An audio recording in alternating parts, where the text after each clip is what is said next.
What's up, everybody? Welcome to the PHDJ podcast. This is episode 150. Oh, snap. I didn't know that. What's up? My name is Mike, and you hear the other voice on the other end. That is the one and only Joe Bunn. Or Joseph Bunn, depending on how Joseph Bunn. Can you believe 150, dude? No, dude. It's amazing. I was pretty thinking amazing. I visited with some friends yesterday, Yeah. and I saw in the drive home, they were in Queens. So I saw that picture, yeah. And I was just thinking about 150. But then in the same vein, I was thinking about, why do we celebrate the zeros? Like last week was 149 and we didn't make a big deal. Next week will be 151, right? Which is a bigger accomplishment than 150. And yet we celebrate the zeros. I don't know. I don't know, man. I'm proud of it, though.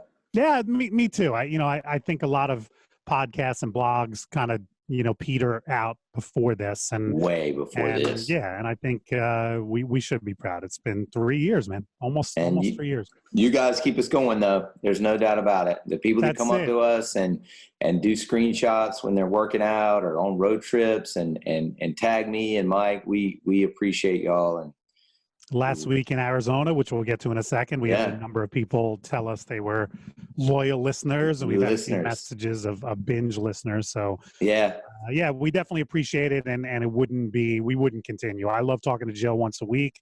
I do too, and get my little bun fix. But I don't think we would do it as religiously if we didn't get the feedback we got. I think we're making an impact, man. I think we're helping. I agree. That's at the end of the day, that's what it's all about, and that's why we started this. Yep. It sure as hell ain't for the money, pal.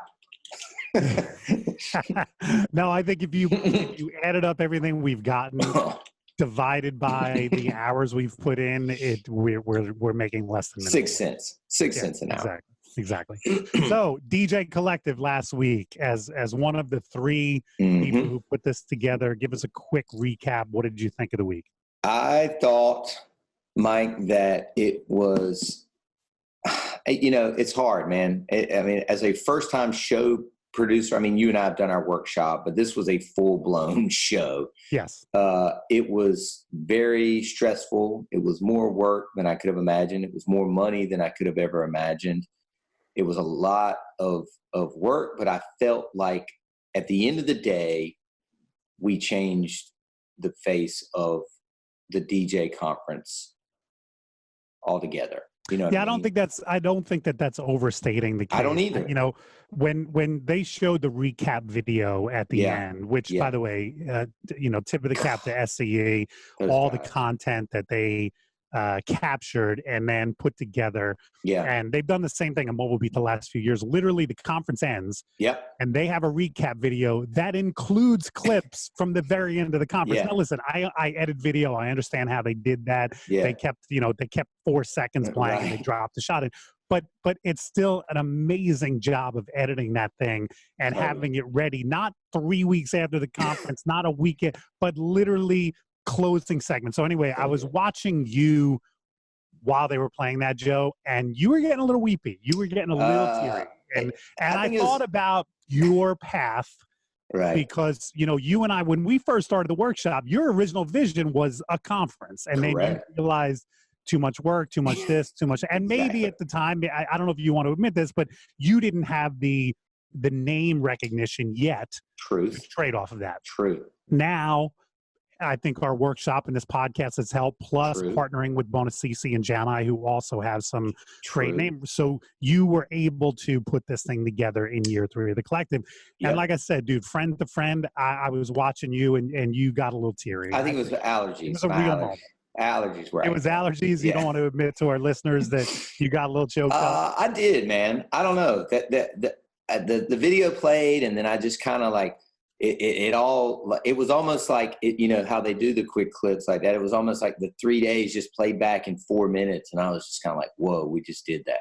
You know what I mean? Yeah. Like it all kind of hit me at the very end. And again, man, a whirlwind. I said multiple times that week, I wish I was just here. I wish I had paid and come as an attendee.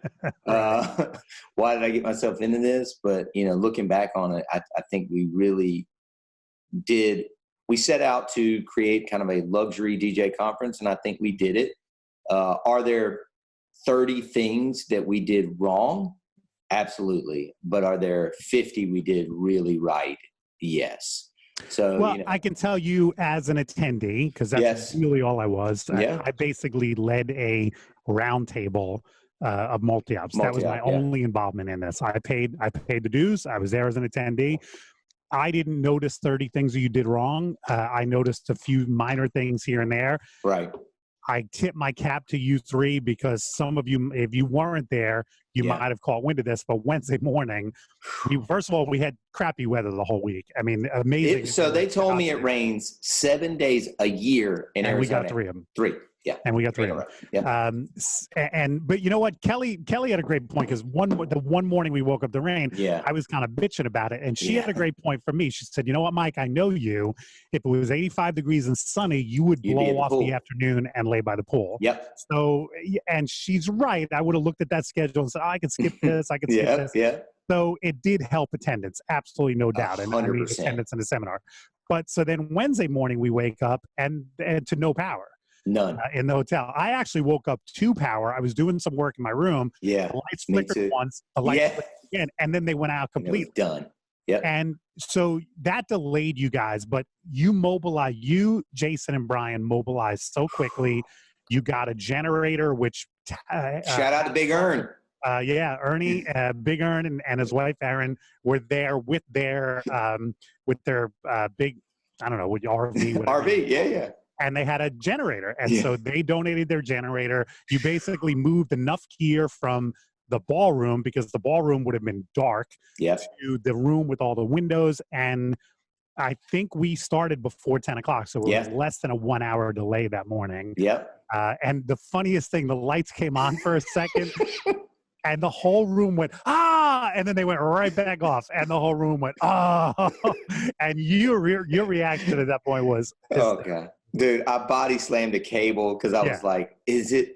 And then oh, God, that was a tumultuous day. That day, up until that point, because the Tuesday night party had been so good, but once Wednesday hit and we lost power for that 3-4 hours, that was the end of me. By the end of that day, I was like, I'm done. But you know what? As I said to you that I was trying to because I saw you were like with the stress and I tried to say to you that morning, dude, nobody blames you guys for this. Right. This is not this is out of you. It's like it was out of our hands. The same thing happened to Robbie Britton down at Arms one year. Oh yeah. That's where the whole squirrel thing. Yeah. I think a squirrel got caught in the it chewed the power line or something. Yeah, it chewed a power line, whatever. You know, like as an attendee, it's not like you guys didn't have the right equipment or scheduling was off. You can't control a blackout or the weather. But what you can do is fix the problem as quickly as possible, and that's what you did. As an attendee, I was like, I figured the whole day would be blown off or half of the day until we got power. Right. But you guys got something up and running. So, dude, so kudos thank you to for saying that. And listen, you know what's even crazier, Mike? Let's say there were 110 people there, I think, or 110 attendees, let's say, and then probably 20 plus speakers. I bet 25 people came up to me in that 3 hours and like, what can I do? Give me something to do. Give me something to do. And like, that just shows you, people weren't just sitting around eating breakfast, like laughing at us. I mean, people I barely knew, people I'd met only on Facebook, first time meeting them at the conference. Listen, give me a piece of cable. Like, let me do something. Right. That just really spoke to like. And you know what? I'll give you an example of one. So Brian came up to where I think I actually offered. I said, I think, because the roundtable was scheduled for later in the day, but I said, I think I can get the roundtable going right now if you want to get today with that. So now I'm looking around the room. Chris was already in the room. Jack was already in the room. Yeah. I text Glenn and he's like, I can be there in 2 minutes. I text Kristen who was basically still in her room and not ready yet. And that's the difference between male, female. Right. A guy can throw on a cap and be down there. Yeah. She's like, oh my God. But she put herself together beautifully. She looked awesome. She just posted that picture this morning. Did you see that? Yeah, she was ready. And no, I didn't see it. She wrote the whole story about it. Like Mike texted me and was like, it starts in 30 minutes. And yeah, man. But yeah, I mean, she was ready to go. So, I mean, that was an example. We could have said, no, we're not going to be ready till 1 o'clock, but we moved things around. It's all good. It was awesome. What was the highlight? Do you have one specific highlight of the week? Man, the party was just world class. Yeah. So, so Tuesday night, basically the idea had been we're going to have a party around the pool. Pool party. Right. Pool party. Yeah. And to give you an example, yeah. Sunday night, the weather was perfect. If that party had been scheduled for Sunday night, even Monday night, it was Monday night too, right? Yeah, we didn't get rain till gorgeous weather. It was 85 during the day. It had probably dropped to 65 at night. So that's the type of weather that you could have gotten. That's right. Instead, you got rainy and miserable. So you had to move everything indoors. So, yeah, we moved the party inside. And to be honest with you, man, it couldn't have been more perfect inside. Jan and I kept saying, I wanted this boiler room style. And I guess that's a movie or a show or something. And I was like, listen, Jason, you just handle it. I'm just disappointed it's not outside. But to be honest, man, the way we pulled the stage off the wall so that people could be all the way around the stage. And, and then just those guys were just world class. They're all just different than each other and all kind of just flexing, they're mixes and remixes that probably none of us have or ever will get from them. Right. It just, to me, man, it just flowed so well. Everybody was in such a good mood. It was right beside the bar, so there was no separation of bar and dance floor. It's like we were basically sitting on top of the bar. Right. We had those kind of tube lights. It just had this real 8 Mile, Eminem type feel to it with everybody just kind of vibing out, Right. I looked over across the scene and you were rocking. You looked at me and I was rocking. And it was like, yeah, man. But speaker wise, man, there are so many highlights that I'm literally pulling up the app still from the conference. Just kind of recapping the first day. I did 2 first timers panels. So I did one at 10 and one at noon, where we asked people to split up the group. Because like I told them, number one, never feel intimidated because you're the majority here. We went from 12 people to 26 people to 110 people. So the first timers were really the majority of the people there. Yeah, no doubt. And don't feel intimidated. If you see a Mike Walter, go up to Mike and talk to him. He's the coolest guy. And I even said, if there are people here that have some kind of attitude or arrogance about them, let me know because I don't want them here next year. That's great. That's awesome. And so then we went into the ballroom and we got things started, I think around 1 that day. Graham Cowgill, he's just one of the most entertaining people. Wouldn't you agree, Mike? I'll tell you what, Graham was one of the highlights for me.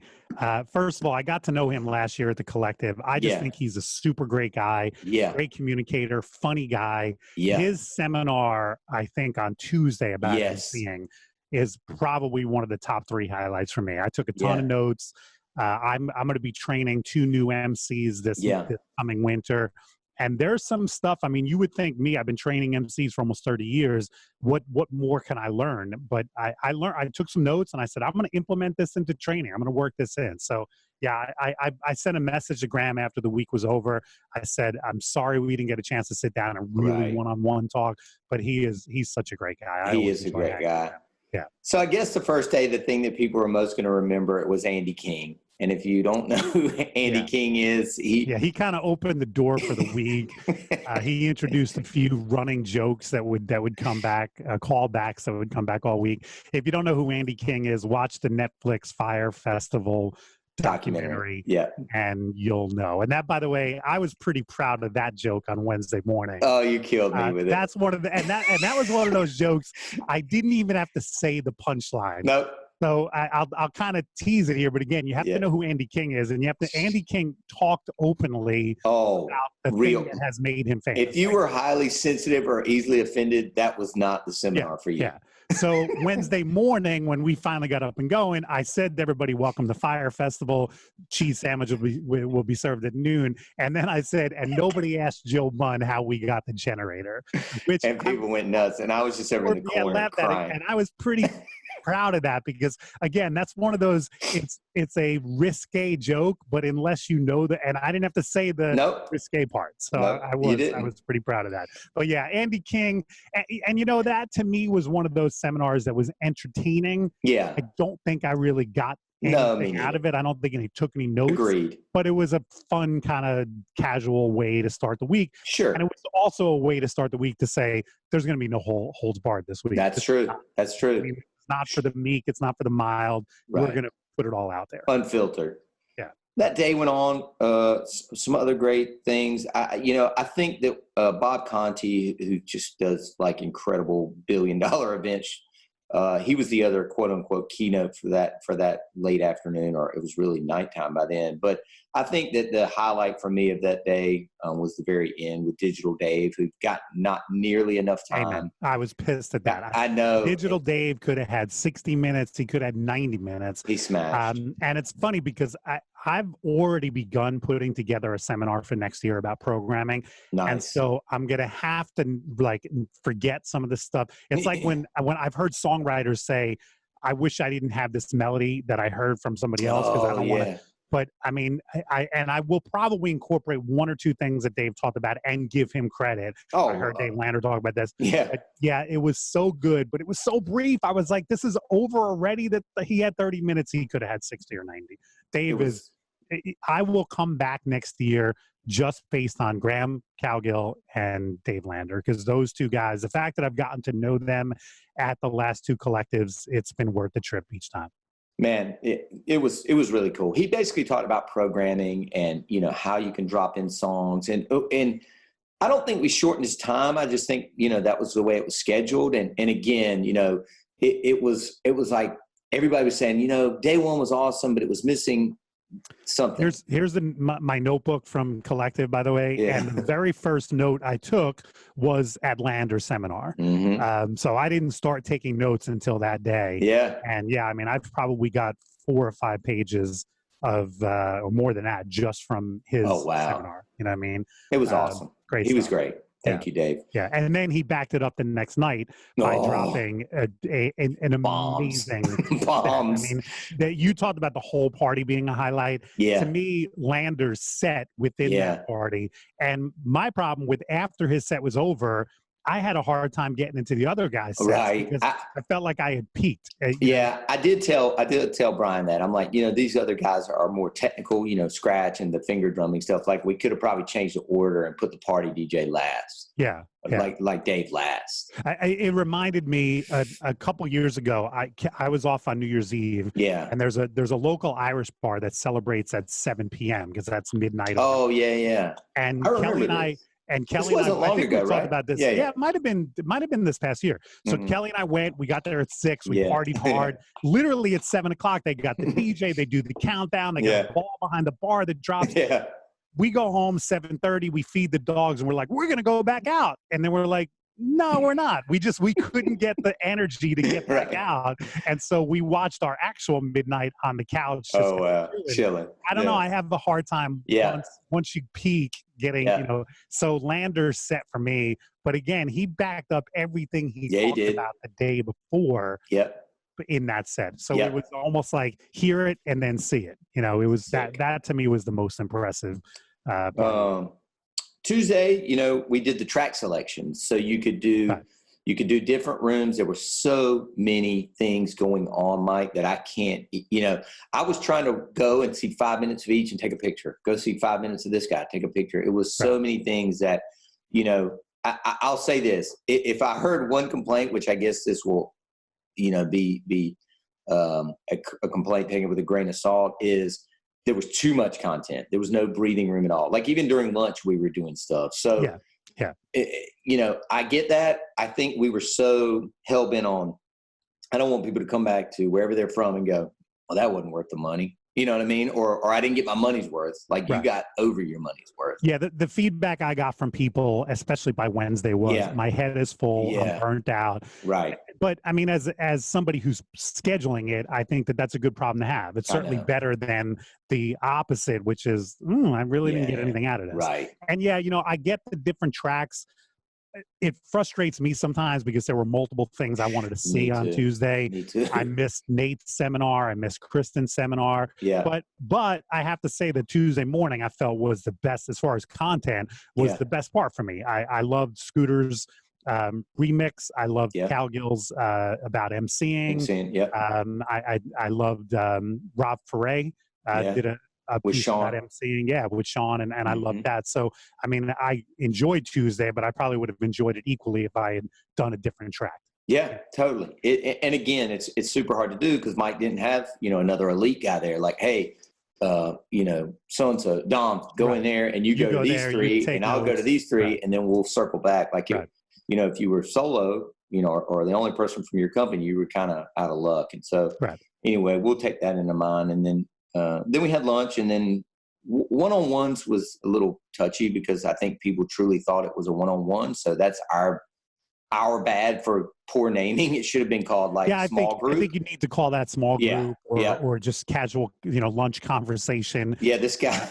I sat with Happa, and Happa's the coolest guy. Happa's cool. So we just had a great, but it wasn't like 7 people picking his brain. It was a conversation. Sure. And I think my best nugget from that I got from Kristen. I was sitting at the cabana with Kristen, and she threw out something. So it wasn't even from Happa. But I mean, to me that was, and then I was the main on a one-on-one the next day. So I was like, what am I supposed to be doing here? But I mean, it was just a couple of people asking me questions and me basically giving them answers over lunch. So it was all good. The afternoon, we had more track selections. I did a panel on sales. I think that was that day. You did the sales. And then I did also one at another time on second stream of income. That was pretty cool as well.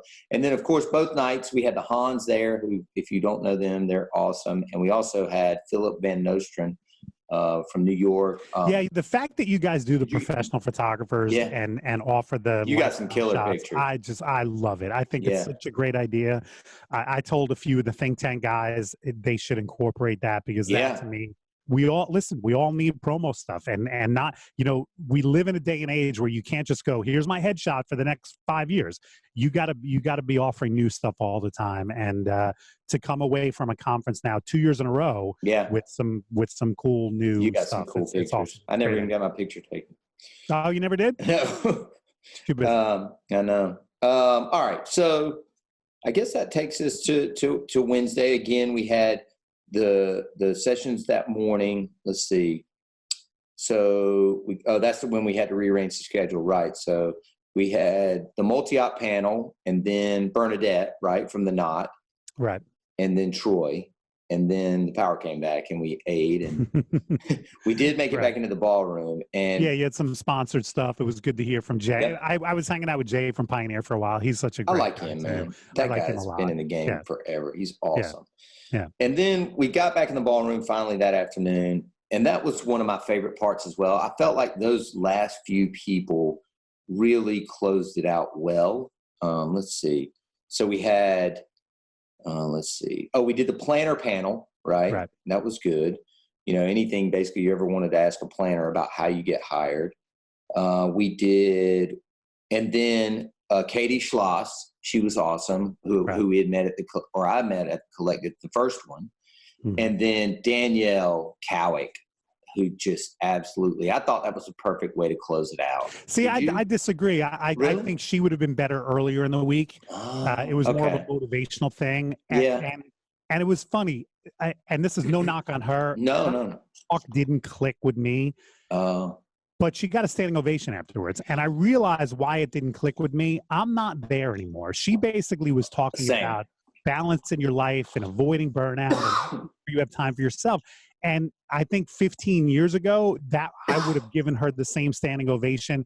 But I remember thinking this isn't really clicking with me. And then I was like, be grateful for that, Mike, because you're not there anymore. I agree with that part. I found that part. I found those messages on my own. But the but is, and I know you don't like this, like when people call you a legend because you say it makes you feel old. But now, even more so, and people are calling me this all the time now, and they call you this as well, and you just got to embrace it.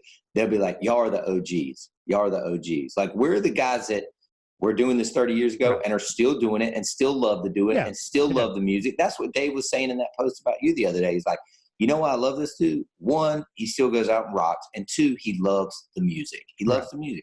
So we're the OGs, right? So we kind of figured it out. Right. 100 of that 110 people haven't. Dude, and again, it's all about, to me, it's all about the spontaneous standing ovation. She got the biggest ovation after her seminar. No question. So I'm not saying that it was a whatever. I was sitting there going, why? And I was looking around the room going, this is really clicking for us. Yeah, no. I thought that's why. In my mid-30s, I needed somebody to smack 100%. Me in the face and say, life is too short. What are you doing? Right. Fortunately, I've discovered that. I've learned it. Marcello has been a big help with that. I think he and I have both kind of helped each other, you know, as our friendship and stuff to go, life is too short, man. You can't, you know, I mean, there's so many cliches, but nobody on their deathbed ever said, I wish I spent more time in the office. Or even as a DJ, no DJ on their deathbed is going to say, I wish I had done one more gig. So as much as I love to work and as much as I love, you and I both said it. You know, when you saw that I was at my office at 8 a.m., you were like, good to see somebody else is working. I love my job. I love my career, but it's still work. And I still love getting away from work. Me too. So, anyway, I'll say this, Mike, final kind of point. I had no less than 3 people, probably more, come up to me or send me messages since the conference and say, that changed my life. Not necessarily that seminar, but the entire 3 days, whether they met somebody that just touched them in some way, you know, on a career level or a help level.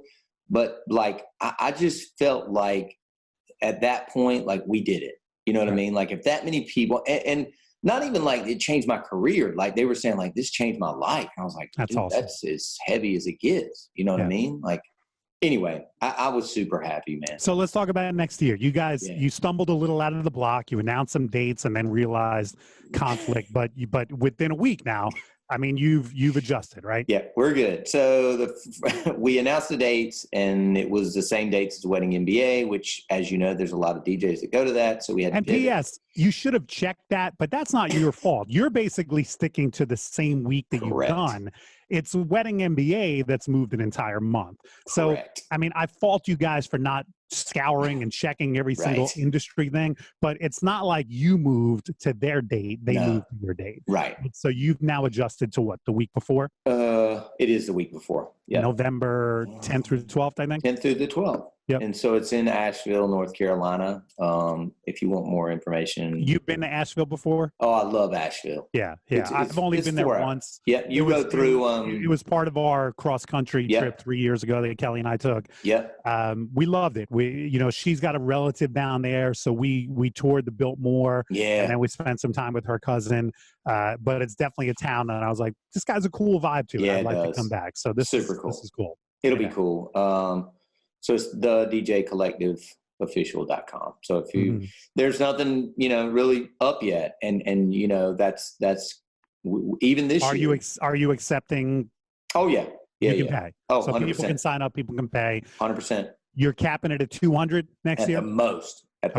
Yeah. All right. Yep. And, it's not, I know you guys on stage said, well, the price is going to stay the same with some changes. The significant changes, rooms are not included. So it's $2,000 plus whatever room for whether you come for 3 nights, stay for 4 nights, whatever. I think that a lot of people probably do the Airbnb thing, You think, and not stay at the hotel? I wouldn't, Mike. I mean, because I think that you and I would both agree when we go to these conferences that you need to stay at the property. I actually just advised somebody on Facebook. Yeah. He said, they were talking about the Trop and Moldbeat, and they said, is it worth staying there? And I said, look, unless the place is an absolute dump, like the Riviera back in the day, where I stayed. Sometimes I got bed bugs there. Everybody got bed bugs. Everybody got a cold when they left. That was just the worst place. But and the Tropicana is not like that. The Tropicana is not 5-star, but it's not, So unless the host hotel is a absolute dump, just stay there. You'll be grateful you did. Yep. It's for convenience purposes. You don't have to leave at the, and people talk about the best conversations, the best nuggets we pick up in the hallway. Yep. And as I said in my response, you got to be in the hallway. That's right. To, you know what I mean? And staying at the host hotel is just worth it. So yeah, I mean, if people want to share an Airbnb offsite, they certainly can. But my advice would be don't stay at the host hotel. Yep. Cool. Cool. So is this dropping on Thanksgiving Day? No, Joe and I are recording this Wednesday morning. I'm just going to get this up and running and out by later today. Fantastic. I don't think most people, and we'll make that announcement on social media. Sure. I don't know what we've done in years past, whether we think a day early. I think it just makes sense. We'll drop it the day early. Mm-hmm. But so let's end this with happy Thanksgiving wishes to all of our listeners. Everybody. Thankful for y'all. Absolutely. Yeah. What are your plans tomorrow? So I guess it's been about 5 years now. My mom's just retired from the cooking game. But my mom and dad are coming, and then Ainsley's mom now lives here in Raleigh. And then, my four are going out to eat at this place called Sullivan's. It's basically a steakhouse. But at a restaurant. Yeah. For dinner. It's funny. So they suggested that. I think Kelly was the one that suggested it 5 years ago. And I was like, no, a restaurant on Thanksgiving? Right. But we went and we had a great time. And listen, my mom's 75, her mom's 75. Same. I mean, Kelly and I certainly could host, and we've offered the host and everything else. But it's just so much easier. You pay a little bit of money. Nobody has to slave in the kitchen all morning. There's not a huge mess to clean up. My dad hates it because I think my dad's favorite part of Thanksgiving was the leftovers on Thanksgiving night. Oh, right. Now you don't have that. But other than that, it is just for convenience. So we're doing the same thing tomorrow. Are you? Nice. McClune's is a local restaurateur. He's got 5 or 6 places along the shore. And his rum runners in Seabright, that's where we've been going the last few years. They have a phenomenal. And you're going for lunch or dinner? We're going, I think, at 1 o'clock. I hate to admit this, but we usually time it based on the Cowboys game. If the Cowboys have the 12:30 slot, we go out later. This year they have the 4:30 slot, so we're going out to dinner at 1 so that we're home by the Cowboys kickoff. Yeah, I love it. Yeah. That's Thanksgiving, folks. America. Happy Thanksgiving, everybody. Thank you so much for being loyal listeners and listening and sharing and everything else. And Joe, I appreciate you, man. I give thanks for our friendship every day. Dude, man, absolutely, man. We've only gotten tighter doing this. We've probably put in 12 years together now, between the conferences and you coming down here and doing the workshops and doing this. And man, I'm super, super thankful you're a friend and a mentor and, a guide, man. It's everybody's got to have a guide in life. And, I look to you really as an OG, you know what I mean?